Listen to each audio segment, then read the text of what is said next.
dari mobil yang menggunakan bahan bakar fosil ke mobil listrik yang ramah lingkungan. 150.000 ya untuk BLT BBM 1 bulan. Nah ini 2 bulan diterima di depan.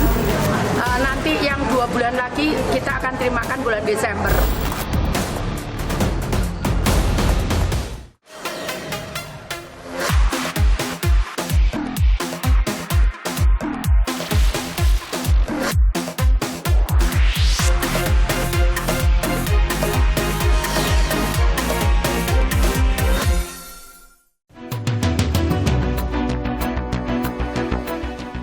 Instruksi Presiden atau Inpres nomor 7 tahun 2022 tentang penggunaan kendaraan bermotor listrik berbasis baterai sebagai kendaraan dinas operasional atau kendaraan perorangan dinas instansi pemerintah pusat dan daerah telah keluar.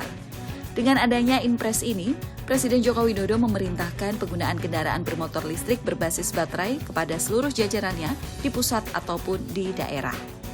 Momen yang terus saya tunggu-tunggu karena kita ingin segera melakukan transisi besar-besaran dari mobil yang menggunakan bahan bakar fosil ke mobil listrik yang ramah lingkungan. Ke depan, kendaraan listrik harus menjadi moda transportasi utama kita, termasuk menjadi tumpuan untuk transportasi ramah lingkungan yang dikembangkan juga nantinya di ibu kota negara Nusantara. Menyingkapi kebijakan tersebut, beberapa kepala daerah mendukung pengalihan penggunaan kendaraan berbahan bakar fosil dengan kendaraan listrik. Gubernur Jawa Barat bahkan mengaku telah menggunakan mobil listrik selama 2 tahun. Saya mendukung Kepresnya Pak Jokowi, karena Jawa Barat udah duluan, kan? Udah 2 tahun saya pakai mobil itu tuh. Kamu jadi saksi ya. Udah saya himbau, tapi dengan kekuatan keputusan Pak Presiden itu lebih membuat ini luar biasa. Yang pertama, kita sementara membuat Cokmo, itu mobil listrik, motor listrik, TTR, dan saya kira mobil-mobil dinas harus kita masuk untuk mobil yang tidak tergantung dengan bahan bakar fosil, yaitu listrik. Juga kami juga mengambil kebijakan untuk ojol D kami jalankan juga, paling tidak mengurangi penggunaan BBM, yang kemudian penggunaan BBM itu kita pakai untuk mensejahterakan teman-teman ojol. Nah, jadi ada dua dampaknya bisa sekaligus. Tidak hanya untuk kendaraan para jajaran pemerintahan, tren mobil listrik sekarang juga berkembang di masyarakat. Bahkan Bank Indonesia telah melakukan penyempurnaan ketentuan uang muka bagi pemberian kredit atau pembayaran kendaraan bermotor untuk berwawasan lingkungan menjadi 0%. Dan pemerintah juga memberikan pajak tahunan yang lebih murah bagi kendaraan listrik daripada kendaraan yang berbasis fosil atau BBM. DKI Jakarta memulai kampanye penggunaan kendaraan listrik melalui transportasi umum. Transjakarta akan memulai mengganti armadanya dengan bus listrik.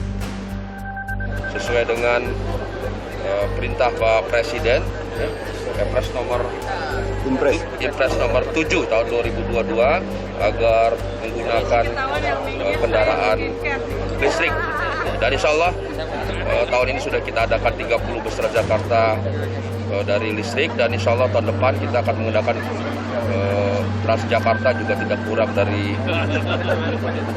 100 tahun ini. Dan tahun depan juga mobil operasional 100, motor juga insya Allah. Ada 2 hal penting yang menjadi alasan didorongnya penggunaan dan pembangunan pabrik kendaraan listrik di Indonesia.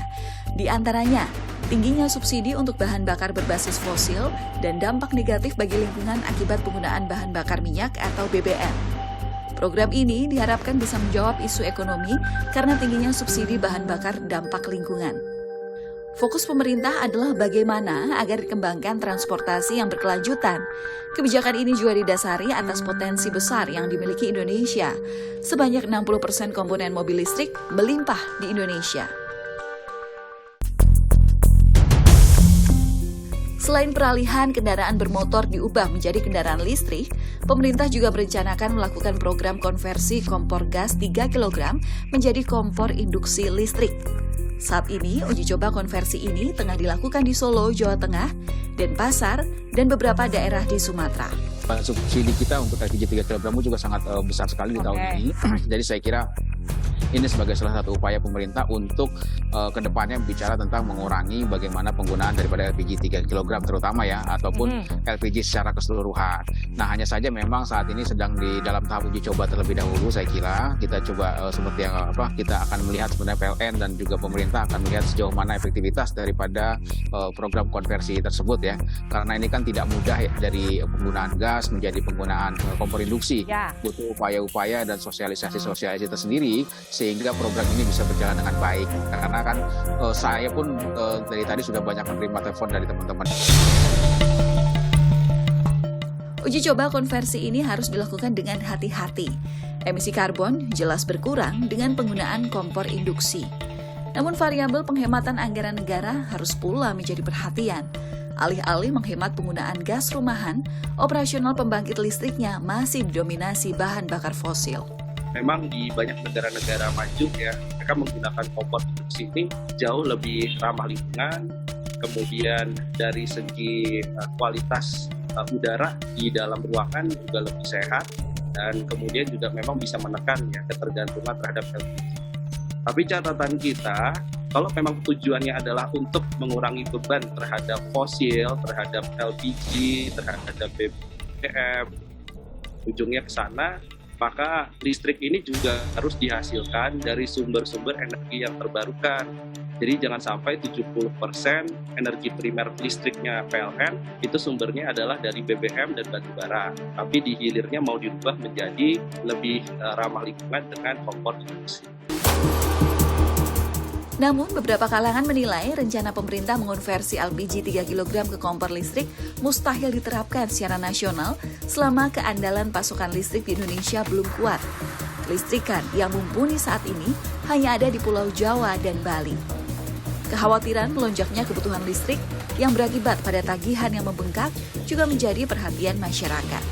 Tarif listrik hemat Pak, menurut saya kebetulan memang tidak, saya setiap hari kan sudah menggunakan ini kompor induksi, sudah tidak pakai gas, jadi belum ada beli pulsa listrik lagi, masih tetap tagihannya tetap. Keuntungannya ya hemat, praktis, irit, dan ekonomis. Kemandirian sebuah negeri hari ini diukur dari kemampuannya dalam mengelola energi. Tak perlu lagi menunda untuk menjadi negeri mandiri yang tak bergantung pada negara penguasa minyak dan gas bumi.